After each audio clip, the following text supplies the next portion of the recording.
Thank you for tuning in and checking out Unlucky, a memoir. My name is Kat. Everyone has a story. This one just happens to be mine. All right, last week I was talking about the program that I was in that helped get me to the point I am today. And I was privileged enough last week after this video to go hang out with one of the communities that I became a part of while in that facility. And they were an integral part in my journey. And they are Back on My Feet, which is a organization with locations all across the country, and they have one here in Denver. And partially due to them and a lot of other people along this way, I have a life today that is better than I could have ever imagined, that I no longer want to run away from with drugs. I've gone from being unhoused and addicted to having all these opportunities in front of me.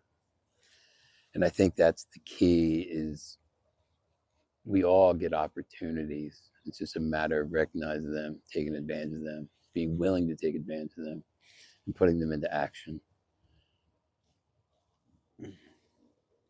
So while in the program, like I said, tons of opportunities in front of you. They don't promise you a new life, but they will give you every opportunity to get one for yourself. And I took advantage of every one of those opportunities. One of those opportunities was one I never thought I'd ever partake in. It was at 5:45 in the morning is when we met. Monday, Wednesday, and Friday. And what Back on My Feet does, they come, we all meet out front, and we circle up, we do some exercises, and then we walk, jog, or run, whatever your skill level, whatever you feel comfortable with is. And something clicked, and just this drive in me. Like when I got here to Denver, I mentioned this before, I was well over 300 pounds, walking with a cane, not in good shape whatsoever, especially coming off opioid addiction, rough shape. But something said, just take advantage of every opportunity. So I went down, and the first couple times I walked, and I think it was like a mile or so in an hour, just, leisurely walking with the cane. And then after about a couple weeks, maybe a month, I started walking a little bit faster, and then I got up to like a mile and a half or 2 miles. Something, there was that small hurdle, that small improvement that drove me to want to improve more. And I talk about this in the facilitations I do all the time, is it's not about that end result always. If we stay too focused on how am I going to, I need to get to the top of the mountain, we miss the journey and miss the fact that all it takes is a lot of very, very tiny steps. As long as there's forward momentum, it's still progress, no matter how little. And these incremental improvements in my distance that I was going in the time that we had to do it, something just kept driving me to do more. And I remember wanting to push myself to do more. And the motivation was definitely fleeting. There was many, many mornings where I would wake up and have the internal argument in my head telling myself, well, you haven't missed any of the days to do it. And it wasn't mandatory, it was voluntary to show up or not. And I'd tell myself, well, you haven't missed any days in a month. And You deserve a day off. Don't even bother until the other voice in my head would win out and say, you're just going to be mad at yourself later on the day because you wasted this morning doing nothing when you could have done something and felt better. And I think that was one thing that we were talking about last Sunday. We had, like I said, I got to meet with the community. It was a alumni and volunteer event, and it was an amazing event. And again, thank you so much. Back on my feet. But that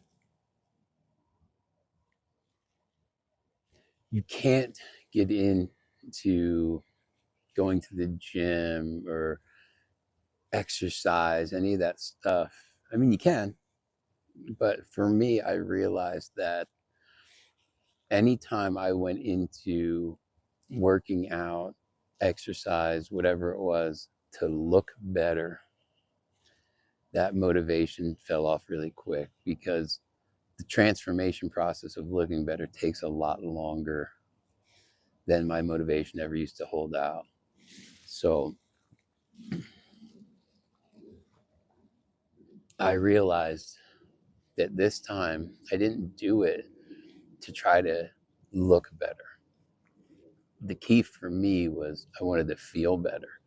And that happened after the first couple walks. Like I just started noticing a change in my attitude and getting better sleep, more energy throughout the day.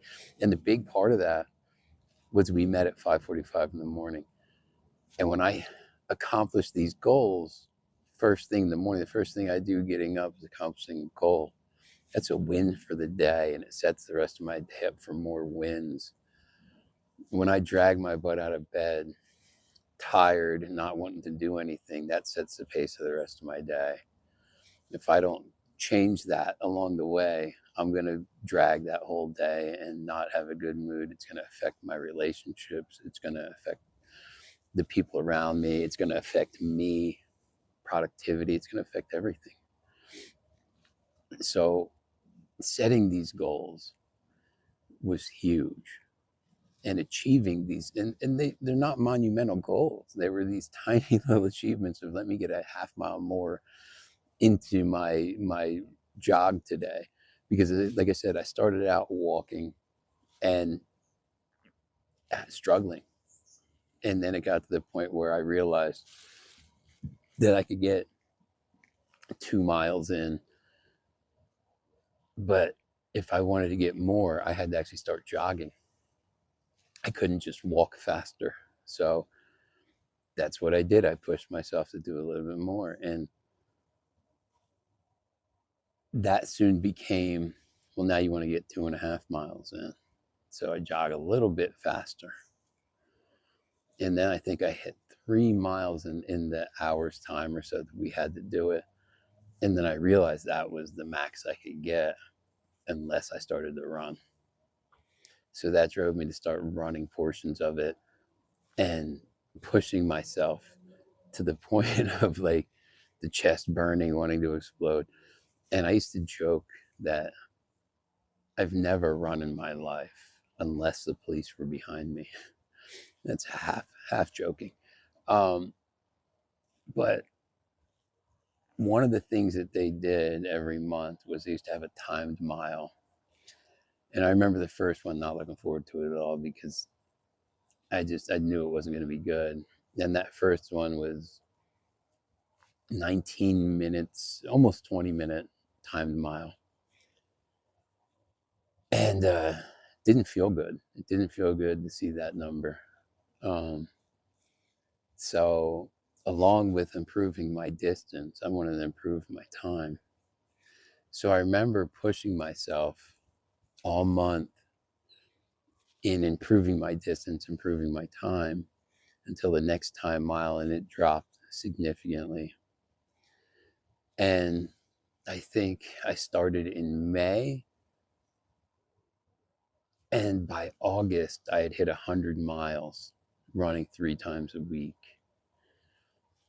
And it was probably September when my time mile ended up being a 10-minute, 19-second timed mile, which in my wildest dreams never thought I could run almost a 10-minute mile. And I know that's not super impressive as far as running times go, but for me, that was huge. I'm almost 50 years old, was not in great shape, with multiple injuries to my body. And another thing I like to tell people is, unfortunately, my younger self never expected there to be an older self. So I kind of lived accordingly and put my body through hell. But every month, seeing that time mile drop, it did something. It drove me to do more. And having community members, the volunteers that would show up, the other members of the program who would show up, and we would push each other to do better. We would run with each other and encourage each other to do better and do more. And that's a big part of why I push community so much when I facilitate, when I talk to other people in the recovery community, is that community is key. And I found quite a few communities out here that are so integral to my recovery that without them, I don't think I'd still be here. So again, I'm so grateful to Denver Rescue Mission and the New Life program for affording me the opportunities to get a new life. St. Francis Center, who helped fund the classes for my certified addictions technician courses. Back on My Feet, who funded the other half of those courses.